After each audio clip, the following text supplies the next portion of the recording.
Le volet de sélection est un outil très utile pour sélectionner très rapidement les différents objets ou éléments que vous avez insérés dans votre document Word 2010.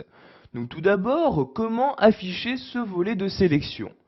Pour ce faire, vous devez vous rendre dans l'onglet Accueil. Une fois dans cet onglet, vous allez tout à droite de celui-ci et vous cliquez sur Sélectionner. Une fois le menu sélectionné ouvert, vous allez cliquer tout en bas et cliquer sur Volet Sélection. Je clique donc dessus et automatiquement ce volet apparaît. Comme vous pouvez le voir ici, le volet de sélection apparaît bien à droite de mon document. Vous pouvez voir ici dans ce volet, dans la partie principale, une liste. Il s'agit d'une liste des différents éléments que vous avez insérés. Ici, il s'agit juste des éléments se trouvant sur la page active. Par exemple ici sur la page numéro 1 de mon document, vous pouvez voir qu'il y a deux éléments d'insérer. Une bulle ronde, ici il s'agit de cette bulle-ci, et l'image, ici de cette photographie. Par l'intermédiaire de ce volet de sélection, je peux par exemple choisir de masquer ou à l'inverse d'afficher ces différentes formes.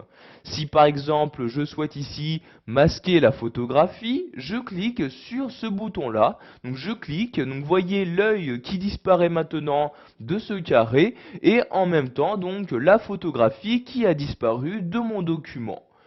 Pour la réafficher, je reclique exactement au même endroit. Vous voyez ici sur le carré, je clique, l'œil réapparaît. De même pour la photographie sur mon document. Je peux également choisir très simplement et très rapidement d'afficher ou de masquer toutes ces formes, formes ou images insérées sur ma page active. Si par exemple je souhaite ici masquer ces deux formes, je clique en bas sur masquer tout comme ceci et voyez les deux formes disparaissent. Pour le faire réapparaître rapidement, je clique ici sur afficher tout et les deux formes réapparaissent toujours en même temps. Ce volet de sélection vous permettra également de renommer vos formes ou images insérées et qui apparaîtront dans cette partie-là. Si par exemple ici, à place de bulle ronde 2, je souhaite l'appeler bulle de dialogue, je fais un premier clic pour sélectionner ici le nom, je reclique encore une fois dessus et voyez de maintenant, je peux éditer le nom de cette forme. Ici, je vais sélectionner cette partie-là et je vais rajouter de dialogue comme ceci. J'appuie sur la touche maintenant entrée pour valider mes changements. Nous allons faire de même pour cette image-ci. Je la sélectionne une première fois.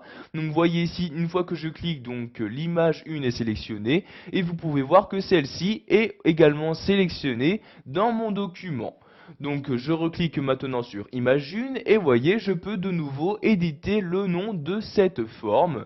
Je sélectionne le nom et ici je vais mettre comme nom Gustave Flaubert comme ceci, j'appuie sur la touche Entrée et de nouveau les modifications ont bien été apportées. Pour finir, nous allons voir également que par l'intermédiaire de ce volet de sélection, vous pouvez gérer les différents plans. En effet, quand vous insérez plusieurs formes sur une même page, il y a différents plans qui sont attribués. Vous voyez par exemple ici par défaut, vous pouvez voir que la bulle de dialogue passe bien au-dessus de l'image.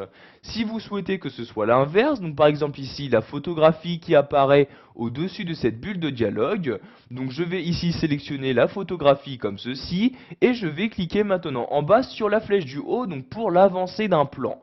Je clique ici, vous pouvez voir tout d'abord que dans la liste maintenant l'image apparaît en haut de la forme et vous pouvez voir maintenant sur votre document que c'est ici également le cas. En effet, la photographie apparaît bien au-dessus de la bulle de dialogue.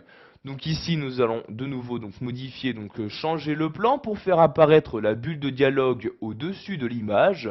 Je sélectionne toujours bien Gustave Flaubert comme ceci. Vous voyez ici, je clique une fois dessus pour le sélectionner et je vais cliquer ici sur la flèche du bas pour le reculer d'un plan. Et cette fois-ci dans la liste, la photographie apparaît bien en dessous et par conséquent elle apparaît sur le plan d'en dessous de la forme précédente. Donc vous voyez ici donc les différentes formes sur cette page. Si je descends et je me rends sur la page suivante, donc vous voyez ici il y a par exemple ce rectangle. Donc j'y place mon curseur donc pour activer cette page et vous pouvez voir qu'automatiquement donc la liste se met à jour donc, pour vraiment m'afficher que les formes présentes sur la page active. Voilà, vous connaissez maintenant le volet de sélection, vous savez son utilité et comment l'utiliser pour par exemple renommer une forme ou une image, l'échanger de plan, etc.